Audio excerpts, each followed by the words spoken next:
Looking at a recap of 2023 compared to the average, it shows why folks shouldn't let their guard down.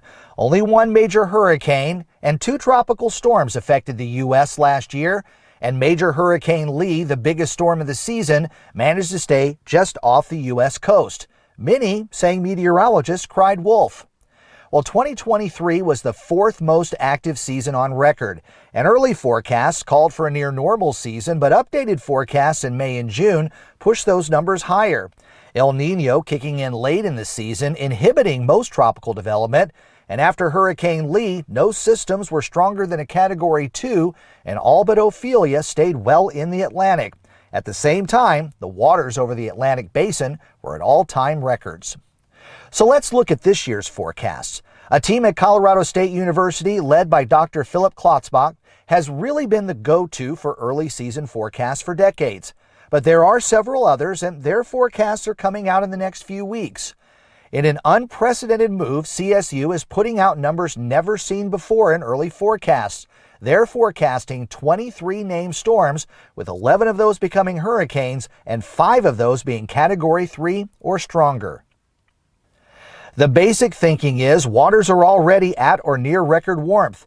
El Niño is showing signs of fading, and if La Niña kicks in, storms may have an easier time developing. Just those two global factors push those numbers higher, but some of the early forecast numbers are almost double the average. Looking at the water temperatures, 2023 was a record-breaking year. It's the one marked in orange. 2024 has been exceeding those numbers all year. Below are all of the numbers since 1981. The top and bottom dotted lines are the outside average, and the middle dotted line is the 30-year mean average. All of the lines outside of that range are from the years since 2015, a startling trend of warmer waters over the last decade. Since tropical systems need water of at least 80 degrees to survive, almost the entire Atlantic basin is meeting that standard now, and we're not even in June. Because of this, the number of storms would likely be higher. Scientists are familiar with what's called the El Niño Southern Oscillation. Waters off the South American coast and the Pacific Ocean, warm and cool. While the waters are warmer than average, it's called El Niño, and when it's cooler than average, it's called La Niña. This event is known to cause dramatic weather shifts in different parts of the world, including the tropics. Right now, we're still in an El Niño cycle, but it's shifting back to La Niña and maybe a moderate La Niña near the peak of the hurricane season. When El Niño is in place, the winds at the upper levels tend to be stronger over the tropical development zone. Tropical systems need light winds in order to develop properly. If the winds are too strong, the stacking of the low pressure center can get offset or blown off completely, either weakening, killing, or preventing a system from strengthening into a full-blown hurricane. Powerful hurricanes are vertically stacked, and that's why you can see right down to the surface through the eye. La Niña, on the other hand, lightens those winds in the development zone. Storms develop easier, they strengthen with little resistance, and that vertically stacked engine can get more efficient. Since all indications are that we're transitioning to La Niña, there's a better chance more storms will survive the development phase, therefore increasing the chance that a larger number of systems will get going.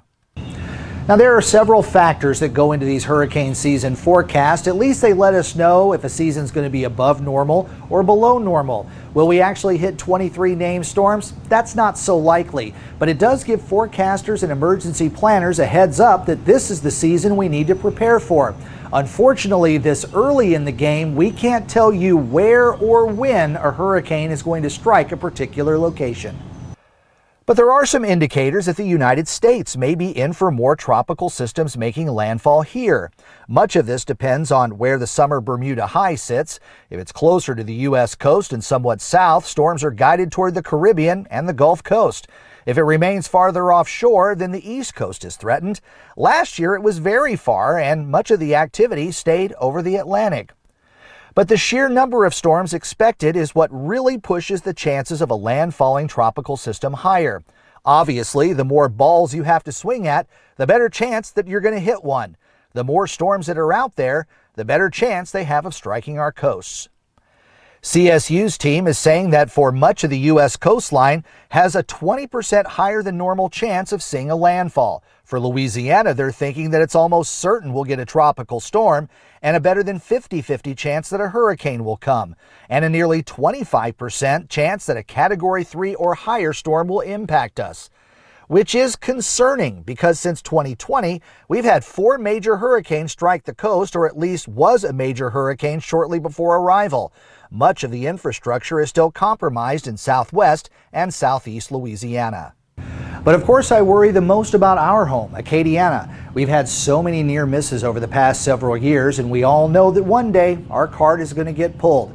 That's why you need to have your stuff together now. You also need to have a plan in place whether you decide to stay and ride out the storm or evacuate to a safer place. But always keep in the back of your mind, as we've seen already in southwest and southeastern Louisiana, there's a possibility that life could be disrupted so much that it may be some time before we can return home.